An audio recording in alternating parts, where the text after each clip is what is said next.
বেদনা জাগা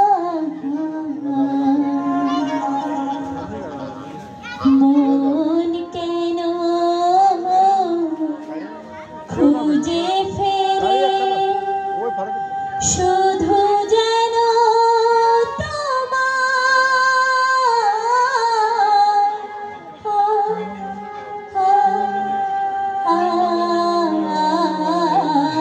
ফেলে আসা স্মৃতি বেদনা পাঞ্জাবি পড়েছে বিয়ের পাঞ্জাবি আমার কাকা ওই যে বাল বিয়ে করেছে ওদের নাই খুঁজে ফেরে শুধু যেন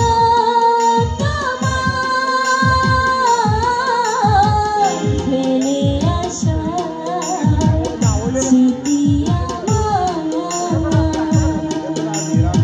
মাল একবার বিয়ের পাঞ্জাবি পড়েছে লাগছে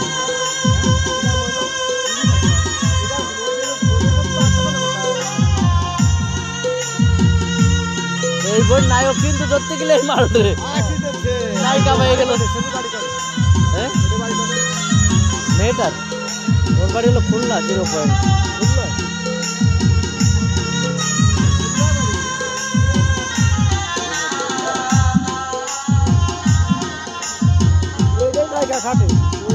না এই তো নায়িকা অরিজিনাল নায়িকা এই টিমের অরিজিনাল নায়িকা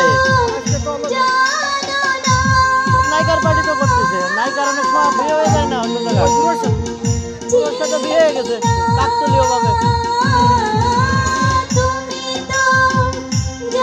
বইটার নাম কি 7 পাকে বাঁধা নায়িকা 7 পাকে বাঁধা পড়ে গেছে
গান গাচ্ছে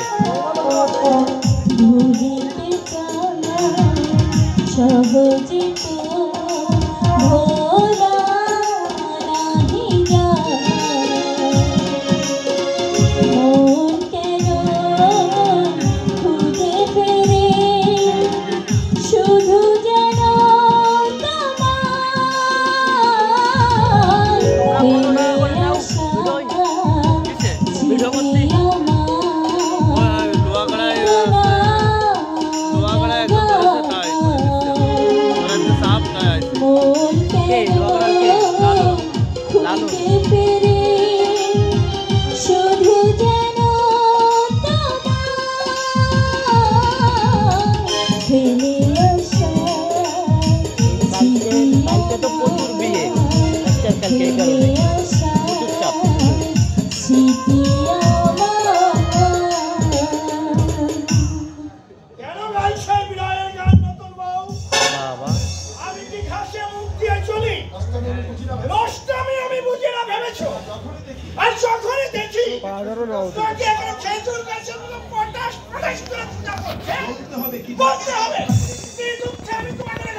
তুমি অযথাই মাথা গরম করছো।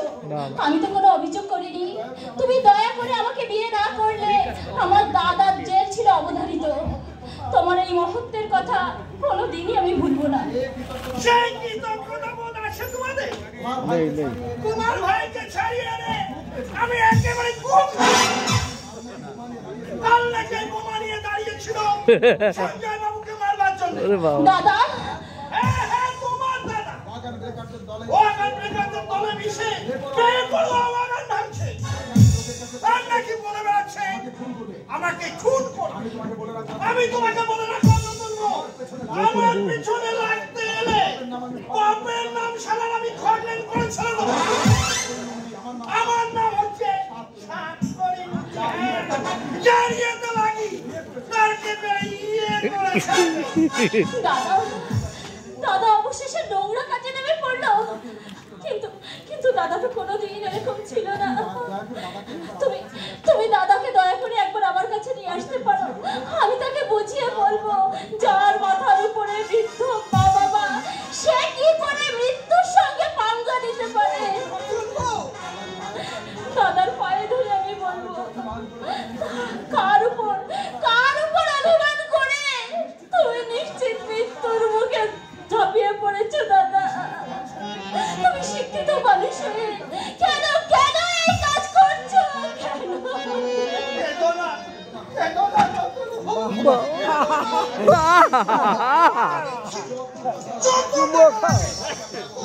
আমি দেবো একটা দোকান করে নেবে। আমি কত ভালোবাসি পুরাতন খেলা গেল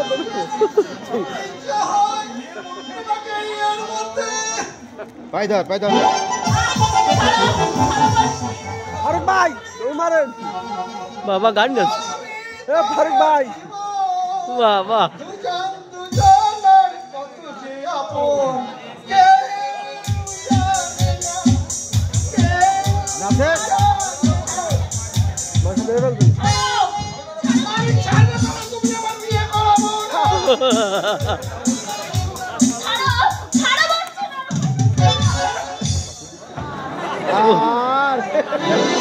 বালে রয়ে গেছে।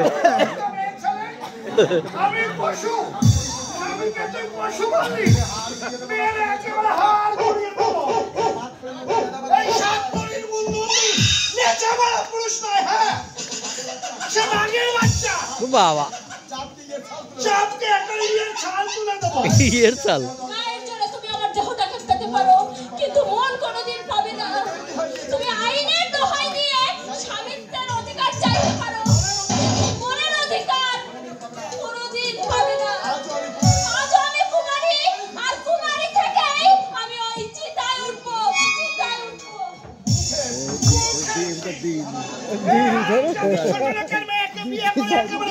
রাইট বাপেরটাই তো কি ভুল নাই আমি করেছি। ইয়ে করে আমি আমরা বুঝেছি বাড়িতে আছেন নাকি নন্দী মশাই? একই মাথায় হাত দিয়ে বসে আছেন না? বাবু আপনাকে এখনই যেতে বলেছে। রাত্রে আমি যেতে পারবো না বিনোদ। ও হ্যাঁ, বুঝতে পেরেছি। নতুন বউকে ছেড়ে যেতে মন চাইছে না। বেশ মজাই আসেন। হ্যাঁ করে হেসো না বিনোদ, মাথাটা আমার গরম আছে। অল্প বয়সী মেয়ে ছেলেকে বিয়ে করে আমি কি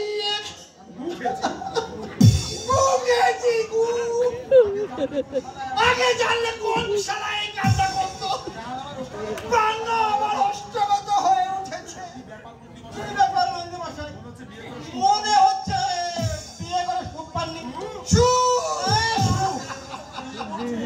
সুখ একেবারে তেলের মতো গড়িয়ে যাচ্ছে। জীবন টানা আমার দুর্বিষহ হয়ে উঠেছে। হয়তো কোনদিন শুনতে পাবে এই নন্দী মশাই আত্মহত্যা করেছে। আচ্ছা বিনোদ, আমি একটা কথা জিজ্ঞাসা করতাম। ধরুন ওই কাগজে বিজ্ঞাপন দেখেছি সব অলৌকিক উপায়ে বয়স কমিয়ে দিলে মানে বশীকরণ তাবিজ কবজ। ঠিক আছে, পাওয়া যাবে। আচ্ছা ভাই, মালের কাজ হচ্ছে না। ব্যবস্থা করে দেবে। মানে আমার বয়স তো 60, এটাকে একেবারে কেটে ছেটে 40 করে দিতে পারে এমন কোন ব্যবস্থা আছে? আছে। তবে বেশ খরচ হবে কিন্তু। আরে খরচের জন্য তুমি চিন্তা করে আসলে জিনিসটা তো ভালো না। লাগে 2-1000 টাকা দেবো। আরে হবে মোট কথা। বউকে মানে কম বয়সী বউকে মানে বয়স করে দিতে হবে। আর সেই সঙ্গে মানে করে দিতে হবে। জামিয়ে এনে দেবো। তার আগে আপনাকে 7 দিন দেহ শুদ্ধি করতে হবে। আচ্ছা, কিভাবে দেহ শুদ্ধি করবো? একটু কষ্টসাধ্য। আধা পা 10 সঙ্গে 100 টাকা আন্দাজ ঘুমায়। গোমূত্র 100 টাকা, একটা আসুন 7 দিন আপনাকে গঙ্গা স্নান করে ব্রহ্মমূর্তে খেতে, তবেই আপনি অব্যক্ত ফল খেতে পারেন।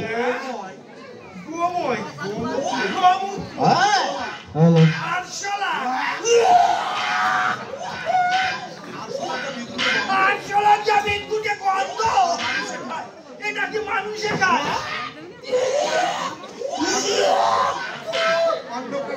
অন্নপ্রাশনের ভাগ পর্যন্ত উঠে আসছে। খায় নন্দী মশাই, ঠেলাই পরে খায়। আমার এক মামাতো ভাই দেখে বউকে বস করেছে, আর আপনাকে তো সে বিধান দিলাম না। হবে তো ভাই? হবে কি বলছে? একদম জাদু মন্ত্রের মতো কাজ করবে। হ্যাঁ, তা যদি না হয় তাহলে আপনি আমার কান দুটি মেরে দেবেন। তবে হ্যাঁ, ঘেন্না করে খেলে কাজ হবে না কিন্তু বসন্ত চিত্র খেলেই তবেই আপনি অব্যর্থ ফল পেতে পারেন। মোট কথা যৌবন আপনি ফিরে পাবেন। যেমন ওই চ্যাংরা চেংড়ি বসত করে। হ্যাঁ,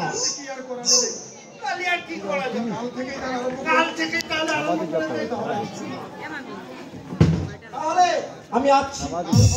কাল সকালেই ওগুলো খেয়ে 1000 পুরো 1000 টাকা দিয়ে আসবেন। কিন্তু 7 দিনের মধ্যে যাতে আপনার পূর্ণ যৌবন ফিরে না আসে, তাহলে আপনি আবার কান কেটে দেবেন। হ্যাঁ, তবে 1000 টাকা। হ্যাঁ,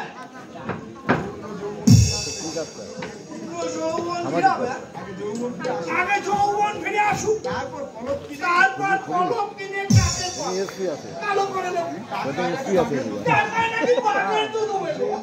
আর জল মিলবে না? এই যে মাল আইসার একটা ও নন্দী মাতা, ওয়ান দে শুধু নন্দী মাতা, ও শালা রে, ওই নন্দী মাতা। এই, খুব চিন্তিত মনে হচ্ছে। নতুন বিয়ে করো, আনন্দের মিষ্টিটা কোথায়? হ্যাঁ, বিয়ে করো না, আমার ইয়ে তো বাড়ির কাছে। আমি হাতে করতে পারছি না। আমার তো একবার জ্বালা ভালো হয়ে যাচ্ছে। কেন কেন কেন কেন? ও বুঝলে না ভাই? হ্যাঁ, ও বস পাচ্ছে না। আজ অবশ্য একটা ইয়ে মানে মুক্তিযুদ্ধের সন্ধান পেয়েছি। এই মুষ্টিজো, হ্যাঁ, ওহো, মুষ্টিজো, এতে কাজ হয় নন্দী মশাই? তাহলে তাহলে আমিও খাবো। বলুন তো ওই ফর্মুলাটা।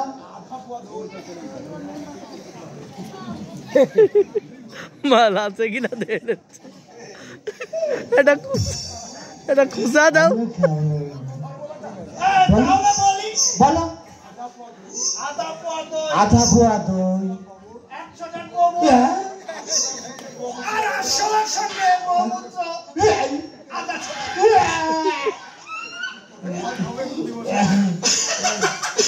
একটা কাজ হবে নন্দী মশাই। আমি তো ওই জ্বালাই ভুগছি। আমার ওই বছরে 11 মাস বাপের বাড়িতে থাকি। আর এদিকে আমি একা গাটা শুয়ে দীর্ঘশ্বাস ছাড়ি। আর বলেন কি স্যার? দুঃখের কথা কি বলবো নন্দী মশাই, স্ত্রী না আমার অপূর্ব সত্য ফুটা এক বছর রজনীগন্ধা, হাত দিয়ে ছুটে শঙ্খ ছায়। এমন ওই অনেক ভাগ্যের বলে আমি পেয়েছি। বেশ ভালো জিনিস তো। একবার কি হয়েছিল জানো নন্দী মশাই? কি হয়েছিল? চোর আমি ধরতে গেছি, বাড়ির চারিদিকে পুলিশ পাহারা দিচ্ছি যাতে ওই চোর বেটা পালাতে না পারে। এই তারপর আমি ওই সদর গেটে আমি দাঁড়িয়ে আছি।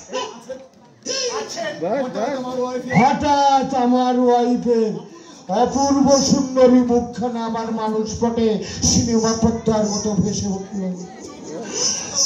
আমি চোখ বুঝে দৃশ্যটা উপভোগ করতে লাগলাম। ওই চোর বেটা নন্দী মশাই, ওই চোর বেটা আমার সামনে দিয়ে গুটি গুটি পায়ে হেঁটে চলে যাচ্ছে। হ্যাঁ, চলে গেল। এই যাবার সময় কি বললো জানো? আসছি স্যার। আমি বিরস কণ্ঠে বললাম, যাও, বিরক্ত করো না আমাকে আমার স্বপ্নটা দেখতে দাও। হ্যাঁ, তাই তো বললাম। চোখ বুঝে তখন আমার ওয়াইফের মুখখানা হঠাৎ আমার মনে হলো বউ যেন বলছে,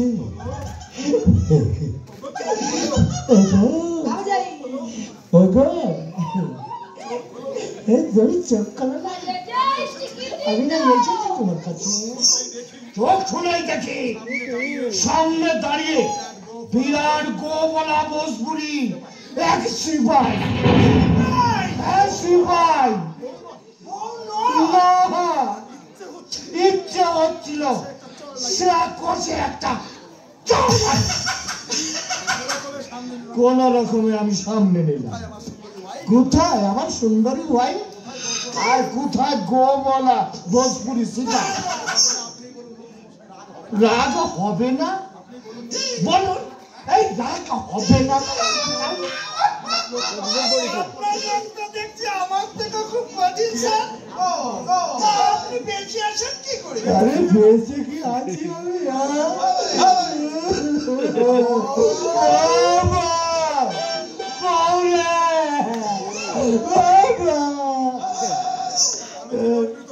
আমি জীবন মৃত অবস্থায় আছি।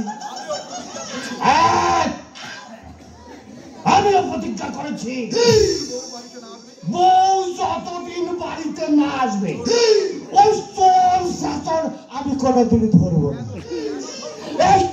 আপনারা বলেন কেন করবো? কেন করবো? বল যদি আমার কথা না শোনে আমি ভাই সমাজের কথা মানবো কেন? মানবো কেন? বইয়েই গেছে আমার, বই হয়ে গেছে। ও আইছি বলেনি ওই মন কথা ভাবলে ওই আমার মাথা সব গোলমাল হয়ে যায়। কোনদিন শুনবেন আমি চাকরি থেকে নট মানে চলে গেছি, ইয়ে হয়ে গেছে, মানে ওই কি বলে ওই সন্ত্রাসী হয়ে গেছে। হ্যাঁ এটা বলতে এসেছি আপনার ওই সমন দীপককে একটু সাবধান করে দেবে। প্রকাশ্য দিনের বেলায় চিন্তাই করছে, ওয়াগান ভাঙছে, আপনার সঙ্গে মানে ইয়ে আছে বলে এই কথাটা আপনাকে জানিয়ে গেলাম। পরে কিন্তু আমাকে পারবেন না। ওরে আমার বলে তোমার কথা বলে করলে আমার বুকের মধ্যে